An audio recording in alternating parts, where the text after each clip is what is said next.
आज हामी एउटा निकै चाखलाग्दो विषयमा गहिरिएर हेर्दैछौं, सर्वोत्तम बायो आयोनिक क्यान्सर थेरापी। हो, यो नामैले पनि अलि फरक खालको सुनिन्छ हैन त? बिल्कुल। यो अवधारणाले क्यान्सर उपचारमा एउटा नौलो मोड ल्याउने प्रयास गरेको जस्तो देखिन्छ, किनभने यसले कोल्ड एटमोस्फेरिक प्लाज्मा सीएपी जस्तो मतलब एकदमै आधुनिक भौतिक विज्ञान प्रविधिलाई परम्परागत जडीबुटीहरूसँग जोड्ने आयुर्वेदिक, चिनिया, रुसी, जापानी सबै। ओ ठ्याक्कै हामीसँगै यसको व्याख्या गर्ने एउटा शोध पत्र छ र आजको हाम्रो उद्देश्य के हो भने यो एकीकृत उपचार पद्धतिको आधार के हो, यसले कसरी काम गर्छ भन्ने दावी छ अनि यसका वास्तविक सम्भावना र चुनौतीहरू केलाउने। क्यान्सर आफैमा ठूलो स्वास्थ्य चुनौती हो। यस्ता नयाँ विधिहरूमा चासो हुनु स्वाभाविकै हो। अवश्य। सुरुमै भनौं, यो विधिले सीएपी प्रविधि प्रयोग गर्छ। यसले रिएक्टिभ अक्सिजन र नाइट्रोजन स्पिसिज के अरे आरओएनएस भनिने कणहरू उत्पन्न गर्छ। आरओएनएस भनेको ती अस्थिर अणुहरू जसले कोशिकाहरूलाई क्षति पुर्याउन सक्छन्। हो। यहाँको अवधारणा अनुसार प्लाज्माले यिनीहरूलाई जानी क्यान्सर कोशिकातिर लक्षित गर्न उत्पन्न गर्छ अनि फेरि यसलाई विशेष जडीबुटी मिश्रणसँग जोडेर क्यान्सर कोशिकामा मात्रै असर पार्ने हिसाबले छनौटपूर्ण रूपमा अक्सिडेटिभ तनाव बढाउने, प्रतिरक्षा प्रणालीलाई सक्रिय पार्ने र सामान्य कोशिकाहरूलाई सकेसम्म कम असर पारेर क्यान्सर कोशिका मार्ने एपोप्टोसिसलाई बढावा दिने तर्क शोध पत्रले गर्छ। रोचक सुनिन्छ। ल त्यसो भए यो सीएपी कोल्ड एटमोस्फेरिक प्लाज्मा यो वास्तवमा के हो त? सरल भाषामा भन्दा यो कोठाको तापक्रम नजिकै रहेको आयोनित ग्यास हो। पदार्थको चौथो अवस्था भन्छन् नि, प्लाज्मा हो प्लाज्मा। यो थेरापीमा प्लाज्मा उत्पन्न गर्न मुख्यतया दुई किसिमका उपकरण प्रयोग हुने स्रोतले बताउँछ। एउटा डाइइलेक्ट्रिक ब्यारियर डिस्चार्ज डीबीडी जसले दुई सतह बीच प्लाज्मा बनाउँछ अनि अर्को प्लाज्मा जेट जसले प्लाज्मालाई सिरै लक्षित ठाउँमा फाल्छ। दुवैको काम आरओएनएस उत्पन्न गर्नु नै हो। यहाँनिर यो अवधारणा साँच्चै महत्वाकांक्षी देखिन्छ। स्रोतका अनुसार क्यापले उत्पन्न गर्ने रन्सले क्यान्सर कोशिकाहरूमा यति धेरै अक्सिडेटिभ तनाव सृजना गर्छ कि ती कोशिकाहरू टिक्ने सक्दैनन्। हो, कि त आफै नष्ट हुन्छन् एपोप्टोसिस, कि त सिधै मर्छन् नेक्रोसिस। एउटा चाखलाग्दो दाबी के छ भने क्यान्सर कोशिकाहरूको आफ्नै विशेष रासायनिक वातावरण र उच्च मेटाबोलिजमका कारण तिनीहरू रन्स प्रति सामान्य कोशिकाहरू भन्दा बढी संवेदनशील हुन्छन् रे। ए मतलब क्यान्सर कोशिकालाई छानी असर गर्ने सम्भावना। त्यही दाबी हो। यसका साथै प्लाज्माले क्यान्सर कोशिकाको बाहिरी झिल्लीलाई बिगार्ने र कोशिका भित्रका सञ्चार संकेतहरूमा बाधा पुर्याउने पनि तर्क छ। अनि स्थैतिक बिजुली र आयोनिक प्रभावले यो छनौटपूर्ण असरलाई थप बल पुर्याउने अनुमान गरिएको छ। त्यो त भयो प्लाज्माको पाटो, तर यसको अर्को आधा हिस्सा त्यो पनि उत्तिकै महत्वपूर्ण मानिएको छ, परम्परागत जडीबुटीहरूको मिश्रण। हो, त्यो संयोजन नै यसको विशेषता हो। स्रोतका अनुसार यसमा करिब 30 किसिमका जडीबुटी प्रयोग गरिन्छ, जसमा अश्वगन्धा, बेसार, मोरिङ्गा, निम, तुलसी, जिन्सिङ, गानोडर्मा, रातो च्याउ हो, रातो च्याउ, ग्रीन टी एक्सट्र्याक्ट, कालो जीरा, केसर जस्ता नाम चलेकादेखि लिएर अरू धेरै छन्। सूची त स्रोत पत्रमै छ। मुख्य लक्ष्य के देखिन्छ भने यी जडीबुटीहरूले सीएपी सँग मिलेर एक अर्काको प्रभावलाई बढाउने छन्।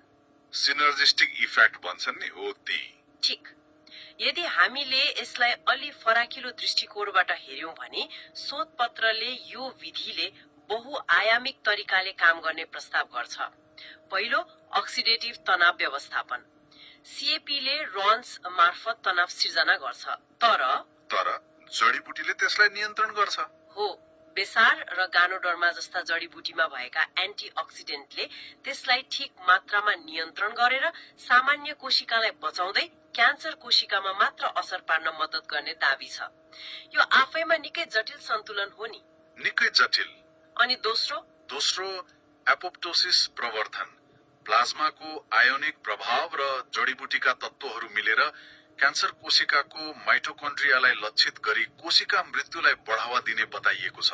तेस्रो, प्रतिरक्षा प्रणाली मोड्युलेसन यो पनि महत्वपूर्ण होला। एकदम।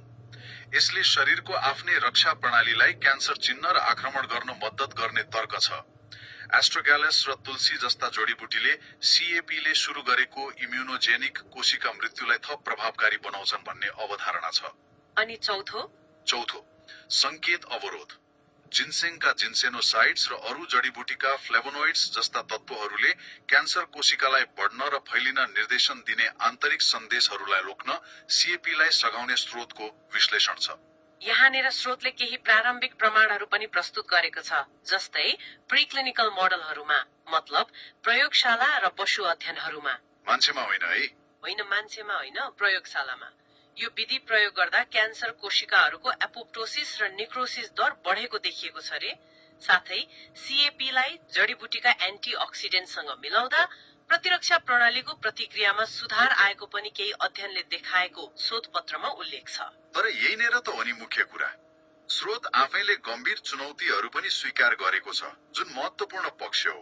के कस्ता चुनौतीहरू? पहिलो, मानकीकरणको ठूलो समस्या छ। सीएपी उपकरणको सेटिङ, कति पावर, कति समय र त्यो 30 वटा जडीबुटीको मिश्रणलाई सधैँ एक नासको बनाउनु निकै कठिन छ। एकरूपता बिना नतिजा विश्वसनीय हुँदैन। हो, त्यो त हो। दोस्रो र सबैभन्दा महत्वपूर्ण, यसको सुरक्षा र प्रभावकारिता पुष्टि गर्न ठूला, राम्ररी डिजाइन गरिएका मानव क्लिनिकल परीक्षणहरू अत्यावश्यक छन्, जुन हालसम्म भएका छैनन्। मतलब मान्छेमा परीक्षणै भएको छैन। विस्तृत रूपमा भएको छैन। अनि तेस्रो, यस्ता परम्परागत र आधुनिक विधि मिसाइएका उपचारलाई नियामक निकायहरूबाट स्वीकृति लिनु पनि सजिलो छैन। त्यसो भए यी सबैको निचोड के हो त? यो सर्वोत्तम बायोआयोनिक क्यान्सर थेरापी यो के हो आखिर?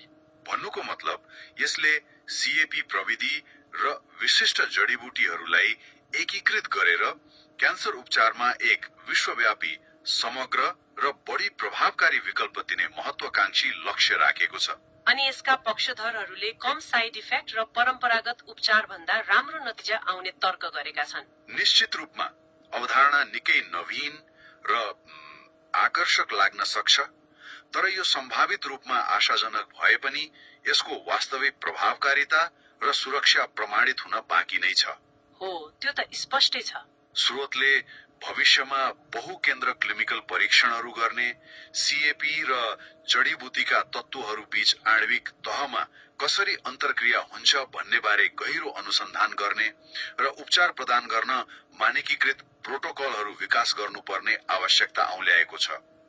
त्यो स्थैतिक बिजुली र आयोनिक प्रभावको भूमिका बारे पनि थप स्पष्टता आवश्यक देखिन्छ।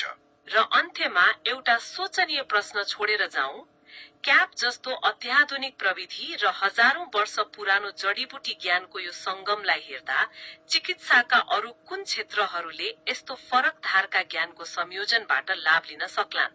अझ महत्वपूर्ण, पर्याप्त क्लिनिकल प्रमाण बिना परम्परागत र आधुनिक उपचारहरूलाई यसरी मिसाउँदा ध्यान दिनुपर्ने प्रमुख व्यावहारिक र थै सुरक्षा सम्बन्धी विचारहरू के हुन सक्छन्? यो विचारणीय छ।